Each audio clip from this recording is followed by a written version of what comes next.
In this episode, I'm going to talk with Jenifer Cannon from Pax Mutual Funds. She works with the Pax Ellevate Global Women's Leadership Mutual Fund. This is Impact Financial Planners, making sustainable, responsible impact investing easy for socially conscious investors who want to make a positive change through their investments. Impact Financial Planners is a fee-only financial planning firm specializing in sustainable, responsible impact investing at impactfinancialplanners.com. All right, thank you for joining me on this episode. I'm going to have an interview with Jenifer Cannon. She's the Vice President of Business Development at Impax Asset Management. And I guess they merged with Pax Mutual Funds. And she works on the Pax Ellevate Global Women's Leadership Mutual Fund. She helps financial advisors build their practices by expanding their relationships with female clients. She's been in the financial industry since 1994 and worked with Fidelity, Putnam, Schwab, Boston Foundation, New Hampshire Charitable Foundation. She has quite a bit of experience. All right, let's go to the interview. All right, Jenifer, thanks for joining us today. Thank you, Bill. I appreciate the opportunity. Yeah, you're welcome. So could you talk a little bit about Pax? I know they've been in this sustainable, responsible impact investing area for a long time. Could you give us a little background? Sure. So I work for a company called Impax Asset Management, which manages over $17 billion. But here in the States, you probably know us by Pax World Funds. And Pax World was purchased by Impax Asset Management about a year and a half ago. Impax has been in the business for over 20 years, but Pax has been in the business since 1971. We actually launched the first socially responsible fund. And Pax in Latin means peace. So we've been committed to this space for a very long time, both in finding investment options where people can align their values, as well as engagement with companies to make sure that they're doing best practices and following what investors are looking for. Great. How about, could you tell us a little bit about, I know you're working on the Global Women's Leadership Fund. Could you tell us about the strategy behind it and how that fund? Sure. So I am part of the team on the Pax Ellevate Global Women's Fund, which is the first fund of its kind. It was launched, as it looks like now, in 2014, and it's now the oldest fund. We had our 5-year record, our 5-year anniversary in June, as well as the largest fund with a gender lens mandate. So really what it is, it's a fund that's based on the principle, and we have about 60 studies on our website that support this, is that companies that promote women and have diverse leadership teams actually outperform companies that don't. And there's studies that, some of the largest studies are done by McKinsey, Credit Suisse, Ernst & Young has a study in there that just shows all the different reasons why these companies perform better. So with this in mind, we created a portfolio that seeks out to invest in what we consider the top 400 gender leaders within the MSCI World Index. And we use a proprietary gender score that we call the Impax Gender Score that takes into account 5 factors and apply that and rate each of these companies, picking the top 400. Great. Yeah, I've noticed that the performance of the Global Women's Leadership Fund is definitely outperforming an S&P 500 or just a standard index. We're really pleased because I think when we first got into this space and we were sort of launching this as pioneers in gender lens investing, some people were questioning, will this really work? And what type of companies are you going to invest in? And if you look at the top 10 holdings, they're not companies that you would traditionally think of gender leaders necessarily until you really started to dig in and understand what their leadership teams look like, both their C-suite and their board of directors. And in terms of performance, we've consistently been able to outperform the index with lower risk. And so we're really proud of that. And it's a 4-star by Morningstar and has 4 globes. Great. And could you talk a little bit more about its makeup? What size companies, what industries do you end up overweighting or underweighting, U.S. versus foreign? Sure. Again, we're using the MSCI World. We apply an ESG screen, and we pull out any companies that have exposure to tobacco and firearms, as well as any really laggards from an ESG perspective. And then we rate all of those companies with this Pax gender score, which takes into account women in leadership positions, within sort of the C-suite, within the board of directors. Is there a female CEO or CFO? And are they signatories of the UN's empowerment principle? Once we put these all together, we rate these companies, and then we pick them. And it's an optimized index strategy. So once we build this portfolio with these 400 holdings, we don't change these holdings until a year later in November, and that's when we do a reconstitution. During that time period, throughout the year, we're doing an optimization process to make sure there's, diversity controls and risk controls. But otherwise, we're really sticking to those 400 companies, which for the most part, because it's the MSCI, are large cap companies. And I can give you a breakdown sort of what it looks like in terms of US versus foreign. So US is about 65.7%. And then you get a breakdown of sort of Europe, is around 27.8%. And where we're really underweighted is when you start to look at Pacific, and we're underweighted versus the MSCI World. And because unfortunately in Japan, we don't see women in leadership positions there at this time. Fingers crossed that will change. Can you talk about engagement with companies? So I get the screening, you're looking at the women in leadership. How about what issues and how is engagement done? Great question. So engagement is really important for our organization. That's what we've been doing since 1971. So when we engage on gender, we're really focusing on 2 issues that we feel like will move the needle the most. The first is on board diversity. So we've voted down over 1,200 all-male board slates. And as shareholders, when we vote those down, we follow up with, a desire to have an open dialogue on why we think it's so important to have diversity on the board. And many times these organizations will come back to us and say, well, what are best practices? Why did you vote this down? Why should we be looking this?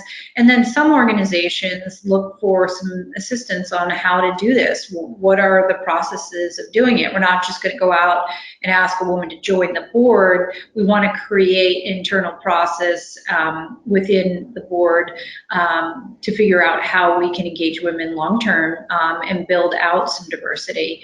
And then the other issue, which we really focus on, which we are hearing about a lot, is pay equity. So from a pay equity standpoint right now, as you look across sort of the state of things across, the United States, it's about 80 cents for every man's dollar, and that's a white woman. And if you start to look at more diverse populations, that number goes down. And so we're really feeling that this needs to change, because if we continue at this pace, it could take a very long time to have parity. So we're reaching out to a lot of these companies and suggesting that they do pay equity assessments. And they do these assessments and they publish the results and fix them. And the first companies that we went out to around this, or some of the largest companies, I think, early on, was Amazon and Apple. And we talked to them about the importance of doing this. And at first, the company's not like, woohoo, definitely I'm going to do a pay equity assessment.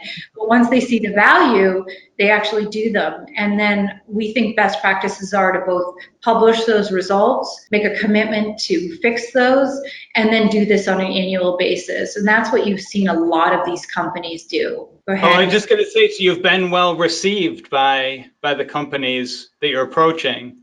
We are. I think early on it was a tougher conversation to have because they just didn't even know sort of why they would want to do it. But when you have sort of the largest technology companies in the space doing it on a regular basis, you see others follow suit.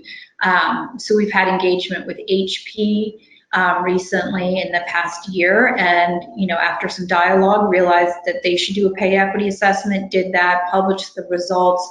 I think they had just a very tiny discrepancy, fixed it, and made a commitment to do it on an annual basis. And if you look at these companies, you go on their web pages, and if you go on their web page, you can actually see they'll do a breakdown for most of them exactly what each population makes versus sort of the traditional dollar. Gotcha. We're really excited about, yeah, we're very excited about this work because we think both of these issues are the way that we're going to be able to move the needle.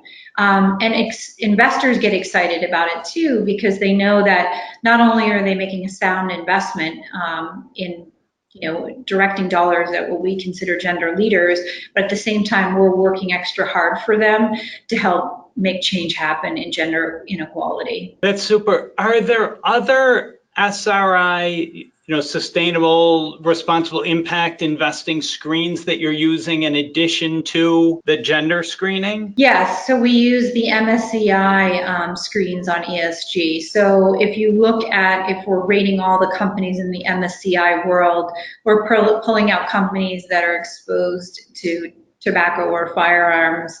We probably pull out an additional 100 plus names that just are not top ESG rated companies. So right. We use, okay. So I like to think, there's the ESG lens, and then it's, going even more in depth, putting on that gender lens hat as well. Gotcha. And how do your sectors seem to be weighted? I know you said you don't have as much in the Pacific, but how about sector wise? Any over/under weighting from putting on these screens?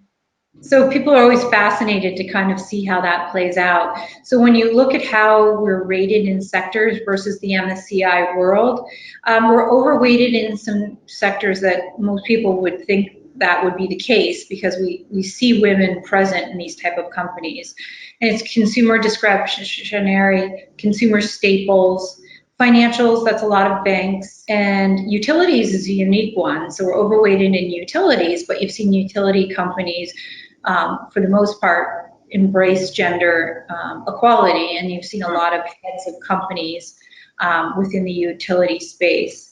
So information technology, we're kind of in line with the MSCI world. We're underweighted in healthcare, and people are always surprised, well, I think of women present in the healthcare field. So from a practitioner level, there's a lot of women, but when you look at some of the pharmaceutical companies, you just don't see women in leadership there. So we're underweighted. We have the MSCI world about 12.9, and we're about 8.4, as well as in industrials, materials, real estate. Those are some areas where we're underweighted, and that you can kind of guess. It's just we haven't seen the kind of leadership that we need to at this point in time. Yeah, but that doesn't seem to be hurting performance, the over/underweighting it. Yes, that's the exciting thing. So that what we've seen, if you look at what we call the gender attribution, which is just really like, how are these companies doing? What's driving performance? It's the top gender rated companies that are driving the majority of the performance in this. Yeah, do you see other people in the field using this gender lens? I mean, I haven't seen other funds doing it, but I could see if I was a fund manager. It seems like that's something I'd pay attention to. It's, Bill, you're right. So it's one of the fastest growing parts of the ESG space. And so when we came out in 2014, we were the first fund. And if you kind of looked across the entire public markets at that point, there were about $100 million invested in the space. And then as of like last summer, if you looked at all of Gender Lens investing within the public markets, there was over 2.5 billion, I think was the number. Wow. And so it's growing incredibly fast. And so there are a bunch of funds out there. Everybody's kind of looking at things a little bit differently. Some people are factoring in some other areas as they look for gender leaders, but we feel that what we've chosen is the best way to sort of achieve the results that we're looking for, which is a strong, sound investment strategy and, the engagement around some other issues. And So that's what's worked for us, but it's great to see the space growing. Yeah, definitely. I imagine with shareholder resolutions or engagement, the more other groups involved, the more money involved, the better, the quicker change will be made. It is. I mean, gender inequality looks different in every part of the world, but when you look at it, it's one of the biggest human rights issues out there. And in order to make change happen and for investors to really help support the change, it takes sort of three different buckets. It takes philanthropic dollars, and there's so many people that support organizations around women and girls. It's going to take investors, so investors that choose to invest along their values in this fund or funds like this.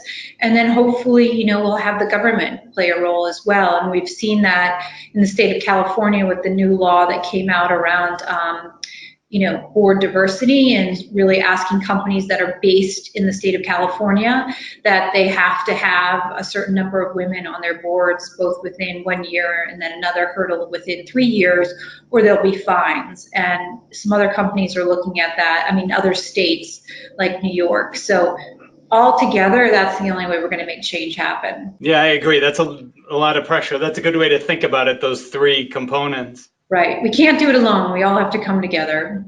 Yeah, right. No, that's super. If people want to find out more about the Elevate Global Women's Leadership Fund or other funds, where can they get information?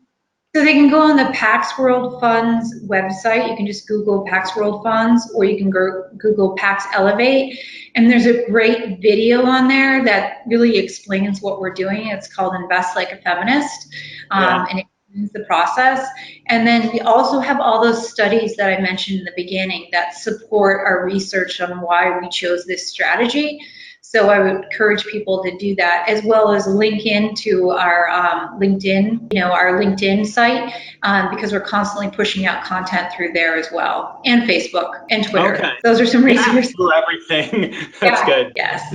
Super. All right. Well, thank you, Jenifer, very much for your time. Thank you, Bill. It was my pleasure. All right, I hope you enjoyed that. Thank you for listening to Impact Financial Planners. Just remember that this podcast is for informational use only. We're not making any investment recommendations. You should definitely read prospectuses and discuss it with your financial advisor before investing. All right, this is brought to you by Impact Financial Planners. If you need help with any part of your finances, please contact Impact Financial Planners for a free meeting, impactfinancialplanners.com. We also have a free informational ebook about sustainable, responsible impact investing at impactfinancialplanners.com/SRI ebook.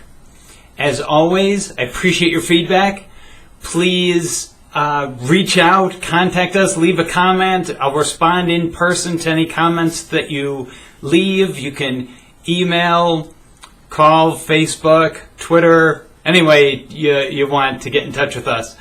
I appreciate it. And if you like these impact investing, podcasts or YouTube's videos, please subscribe, please leave a review. All right. Thanks a lot. Bye.